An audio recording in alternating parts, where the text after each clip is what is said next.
Hi everyone, welcome to Beauty Behind the Disability. I'm Caolan's dad, and this is my story of the day he was born. Caolan was born on the 31st of July 2017 at about 6 minutes past 7 in the morning. He suffered a stroke as a result of a uterine rupture and was born flat, which is essentially dead. It took them 14 minutes to resuscitate him, and so he had severe oxygen deprivation. Liana had to be taken in for a cesarean section, an emergency section, and I was left in the delivery room on my own. And I can remember her screaming in pain.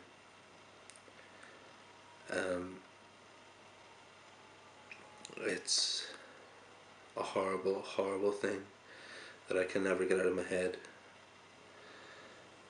as much as I would like to. Thankfully, my mother had some sort of an intuition. She woke up at 5 in the morning and bundled my dad into the car and said, "We're going to Daisy Hill, something's not right, this is taking too long." Just as I text them for them to come in to me, she texted me saying they were outside the delivery ward. I don't know what I would have done without them being there, or how I would have coped. I don't think I would have. But he was born, and we were moved to another side ward where we waited.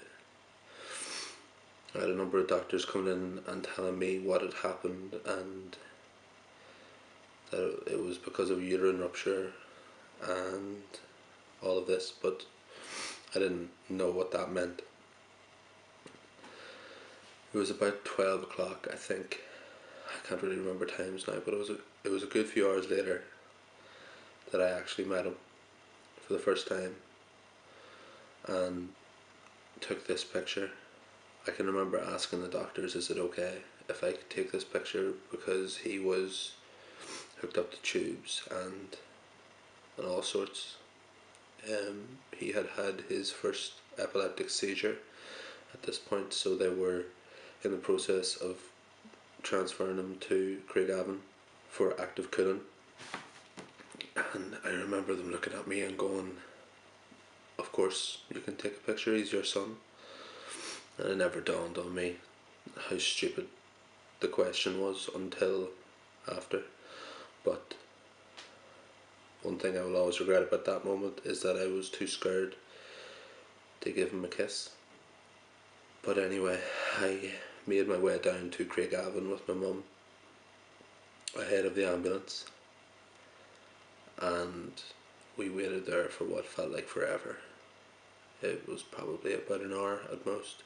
Then the paramedics came in with Caolan, and I managed to stop one of them, and he told me that he was fighting. He was breathing on room oxygen, which at the time I didn't know what it meant, but it's a good thing.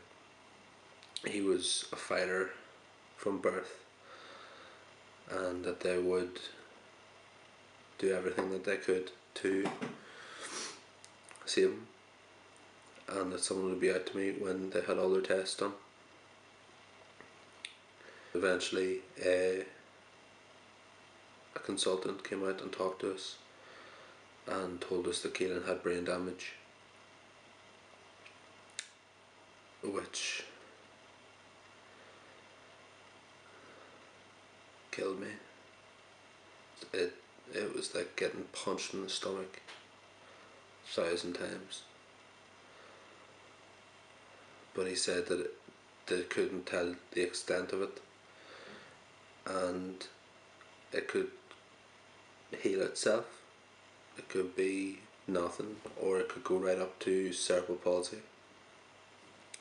At that time I didn't have any idea of what cerebral palsy was or how it would affect Caolan,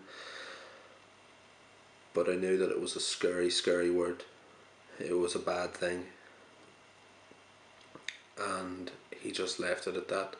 He left it at cerebral palsy and told us that he was sorry that this has happened, the normal stuff. I waited for another while for someone to come out to let me in to see him, but no one came, so I left my mum in the waiting room and I walked into ICU and asked if I could see my son. And there he was in the incubator, shivering because he was being cooled, still ventilated, lines, probes, everything on him. It was like watching something out of a TV show.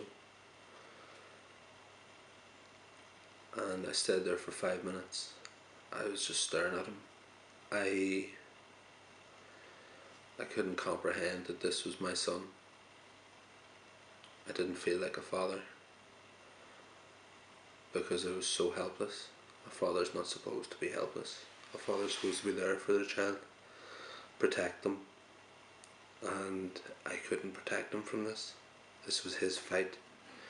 Hours after being born, he had to fight for his life. Eventually Leanna came round from the anaesthetic. She had been through her own fight. She was confused. She didn't know what was going on or where Caolan was or where I was.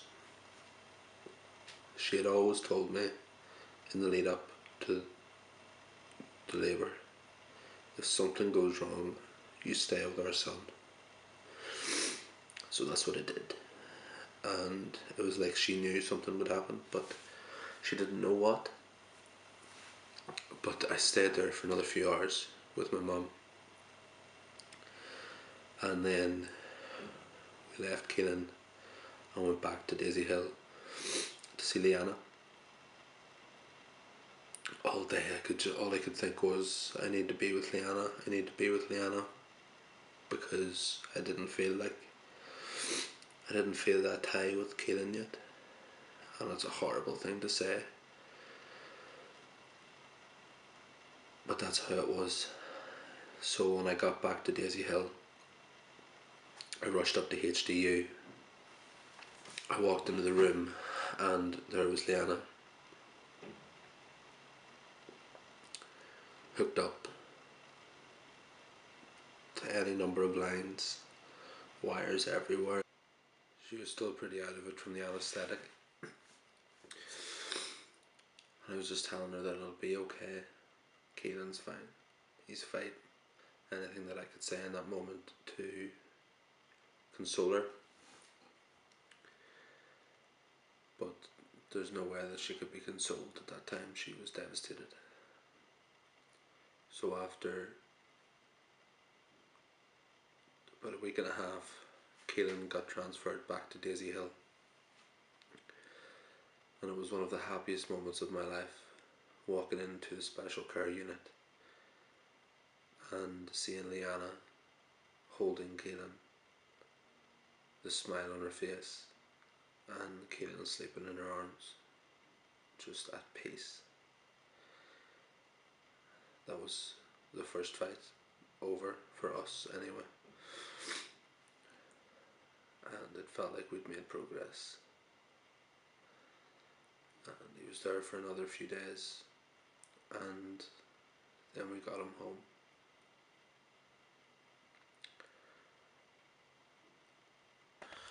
So that's it. Thank you for watching. Like, subscribe, comment, follow him on Instagram. If you have a story similar to ours, or you just want to show some support to Caolan, please message us. That's the whole point of us doing this. We want to share the stories of people in similar situations as ourselves. We want to shed light, and we want to bring awareness to kids with disabilities all around the world. Thanks. Give kisses.